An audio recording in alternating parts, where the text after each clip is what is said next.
Nós vimos que Deus pretende que o casamento seja por toda a vida. Se o casamento for rompido, será somente porque, de algum modo, em algum ponto, pecado sem arrependimento está envolvido. Isso nos leva à questão do divórcio. Devido à recusa da pessoa de viver dentro da estrutura do casamento, indicada pelo Senhor, Deus permite que a pessoa enganada obtenha o divórcio sob certas circunstâncias. Uma delas é o abandono malicioso. Aqui nos voltamos para 1 Coríntios 7, um capítulo sobre o casamento. E lemos no versículo 15: Porém, se o marido não cristão ou a mulher não cristã quiser o divórcio, então que se divorcie. Nesses casos, o marido cristão ou a mulher cristã está livre para fazer como quiser, pois Deus nos chamou para vivermos em paz. Note que o texto diz: se o marido não cristão ou a mulher não cristã quiser o divórcio. Por exemplo, um homem que queira abandonar sua esposa, simplesmente para evitar a responsabilidade da vida matrimonial, por esse ato, rotula a si mesmo como um não cristão. Também precisa ser observado que isso caracteriza um abandono malicioso ou intencional. Um homem de negócios, cujo emprego exige que ele viaje e não possa levar junto sua esposa e filhos, não a está maliciosamente abandonando. Outra razão para o divórcio, reconhecida pelas Escrituras, é o adultério. Temos um certo número de passagens sobre esse tema e gastaremos o tempo que for necessário para estudá-las, uma vez que, com frequência, são mal entendidas. A primeira delas está em Mateus 19, 9. Portanto, eu afirmo o seguinte: o homem que se separar da sua mulher, a não ser em caso de adultério, se tornará adúltero, se casar com outra mulher. Estas palavras foram ditas por Jesus aos descrentes fariseus, que costumavam se divorciar de suas esposas pelas coisas mais superficiais e casar novamente. Jesus não concordava com esse costume de se divorciarem por qualquer razão sem importância. Porém, ele reconheceu que a deslealdade marital do marido ou da mulher, como o rompimento dos votos matrimoniais, é fundamento para um divórcio. Mas Deus não exige que ocorra um divórcio, mesmo sob tais circunstâncias. Algumas vezes, os casais têm condições de se reconciliarem após um relacionamento extraconjugal. A próxima passagem, versando sobre divórcio, está em Mateus 5:32. Jesus está novamente falando e diz: Todo homem que se separar da sua mulher, a não ser em caso de adultério, é culpado de torná-la adúltera. E o homem que se casar com ela também comete adultério. Isso significa que, se um homem se casar com uma mulher inocente, mas divorciada, ele estará cometendo adultério? Essa é a impressão que essa tradução dessa passagem pode dar, mas não é esse o caso. No original grego, o que Jesus diz não é que a mulher comete adultério, mas, literalmente, que ela é adulterada. Em outras palavras, a esposa divorciada, mas inocente, é a vítima, não a vilã. Seria mais preciso se as palavras de Cristo fossem traduzidas assim: faz que ela seja vista como uma infiel. Jesus estava dizendo aos fariseus: se você se divorciar de uma mulher inocente, sem ter uma boa razão, você estará arruinando a reputação dela, pois todos pensarão que você dela se divorciou porque ela tinha cometido adultério. Finalmente, vamos ver a passagem de Lucas 16:18. Se um homem se divorciar e casar com outra mulher, comete adultério. E quem casar com a mulher divorciada, também comete adultério. Aqui, Jesus está descrevendo uma situação em que todo mundo é culpado por ter uma atitude negligente em relação ao casamento.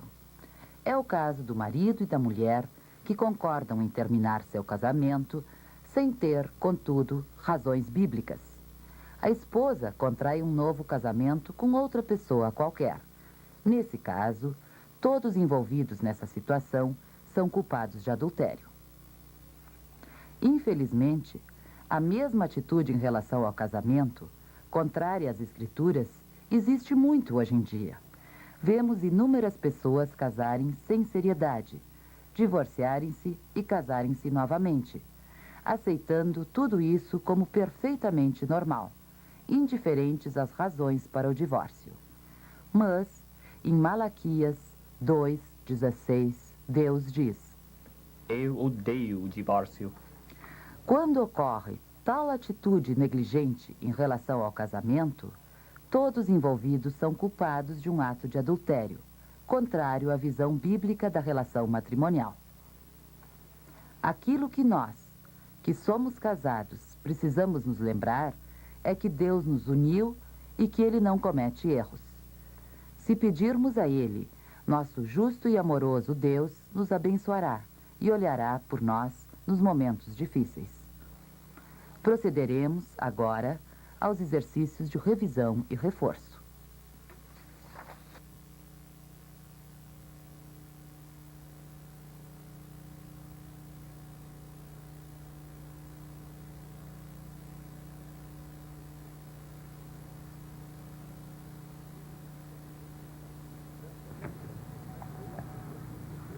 Nesta parte, veremos o que a Bíblia tem para nos dizer sobre o papel destinado às mulheres dentro da igreja.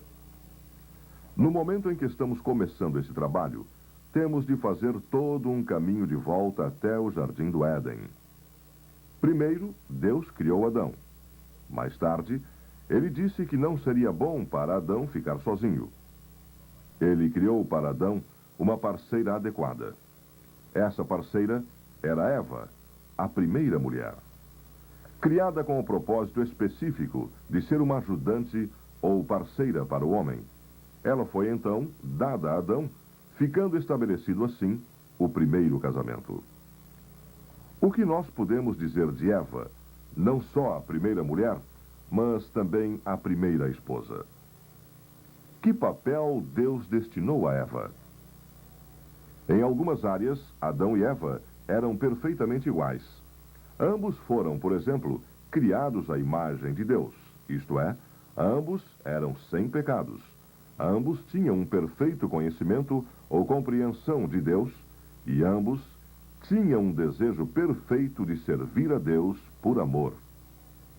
Além disso, nós sabemos que ao homem e à mulher foi dado domínio sobre todos os animais. Nesse sentido, também eram ambos iguais. Entretanto, embora ambos fossem iguais na sua relação com o Senhor e na sua dominação sobre toda a criação, não eram idênticos na relação de um com o outro.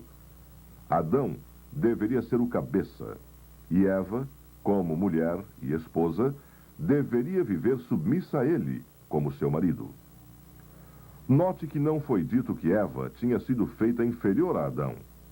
Deus criou Adão e Eva iguais, mas com diferentes papéis. Ela foi criada para ser ajudante dele, não para imperar sobre Adão, mas para apoiá-lo no papel de líder no relacionamento deles. Agora vamos voltar para o Novo Testamento e ver o que diz sobre o papel que as mulheres devem desempenhar na igreja. Inicialmente, dirigiremos nossa atenção para 1 Timóteo 2.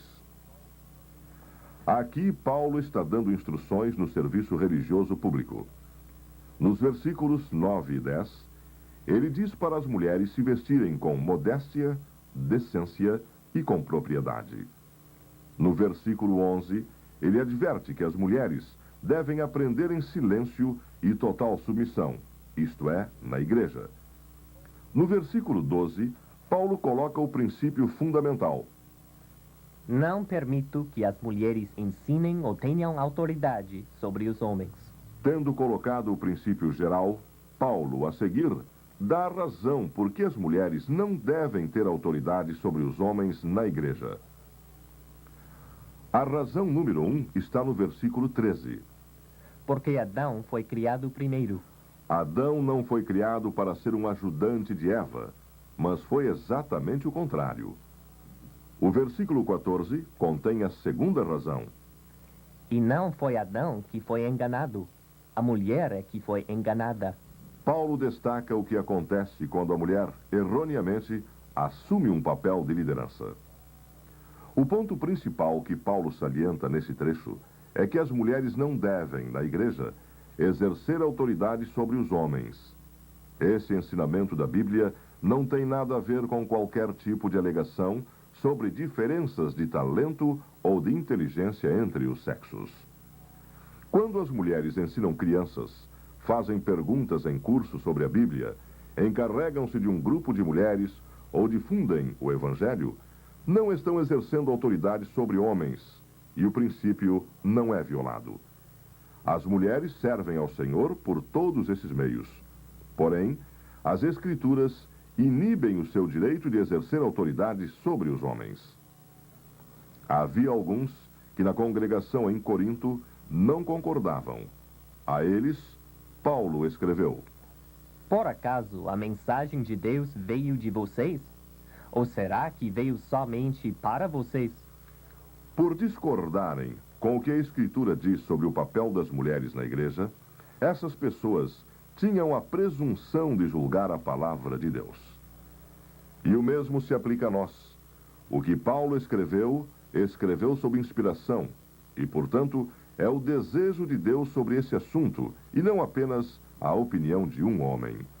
A nossa responsabilidade não é de determinar se tal pensamento é atualmente popular ou não, mas é de segui-lo. O problema é que hoje na sociedade, cada grupo zelosamente defende seus direitos e luta para ganhar autoridade. Os cristãos, entretanto, operam com diferentes princípios. Entre os cristãos, os homens e as mulheres encontram satisfação ao servir de acordo com os diferentes papéis que Deus lhes deu. Passaremos a seguir aos exercícios de revisão e reforço.